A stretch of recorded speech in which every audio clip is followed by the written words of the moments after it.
तर नमस्कार मित्रांनो, सह्याद्री टाइम्समध्ये मी आपणा सर्वांचं मनपूर्वक स्वागत करतो.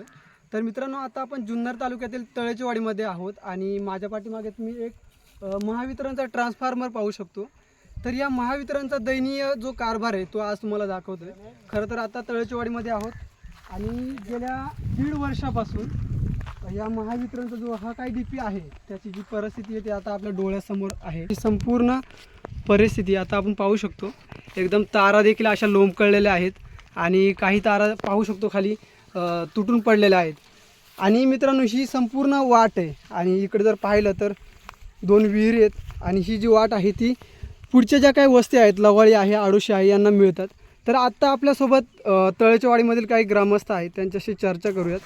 तर आता काय सांगाल या एकंदरीत ह्या ज्या महावितरणच्या डीपीची जी काही परिस्थिती आहे त्याबद्दल काय सांगाल तुम्ही? खरं सांगायचं झालं तर गेली 1.5 वर्ष इथले प्रशासन आसन हे सर्व झोपले की काय असं आम्हाला ग्रामस्थांना वाटतं.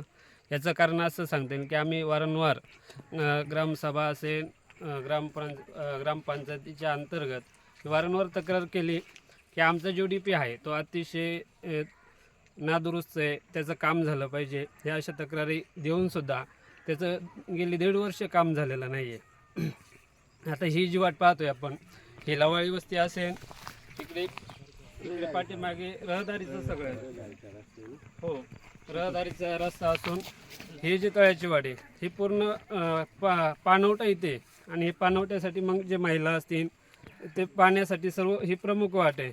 मागे लवाळी वस्ती, दानानी वस्ती, आडोशी वस्ती, म्हणजे लहान मुलं दानानी वस्तीवरती अंगणवाडीचे असतील ती मुलं इथनं ये जा करतात. उद्या काही अनर्थ घडला तर याची जबाबदारी कोण घेणार आहे?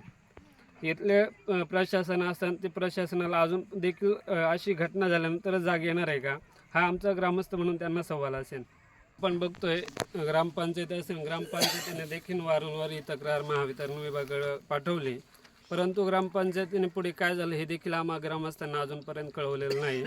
आणि जर पुढे हे जर महावितरण असेल, जरी ते कोणतीही घटना जर घडली तर ते सर्वस्व जबाबदार महावितरण असेल.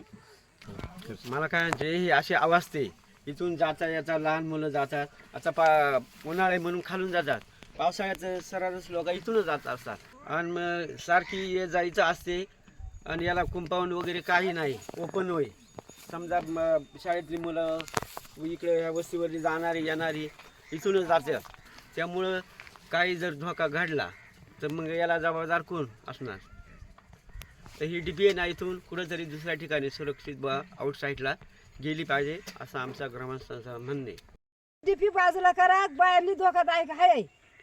उन्हाळा पावसाळ्याच्या टाइम वाट असते. ही DPचं काम फार फुटून गेलंय. तिला लाईट सुद्धा चांगली येत नाही. तासभर लाईट आली का 2 तासानं निघून जाते. पोरं येरी का जातात, शेताला जातात, वाटेला जशी कमी जास्त झाला तर जबाबदार कोण असणार इथं?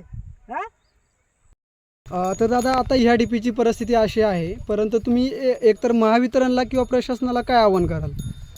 महावितरण असेल किंवा प्रशासन असेल, प्रशासनाला एवढंच सांगेन की आता इथून मागे काय झालं किंवा ठराव तुमच्याकडे आले नाही आले हे बाजूला राहू द्या, पण ही एकंदरीत जी परिस्थिती ती कुठेतरी बदलली पाहिजे. आणि आम्ही ग्रामस्थांची अशी विनंती आहे की लवकरात लवकर इथे DP बसलं पाहिजे किंवा हे जे इथले हे तर हे कुठेतरी दुसऱ्या ठिकाणी स्थलांतरित होऊन तिथे तिचं स्थलांतर करावं.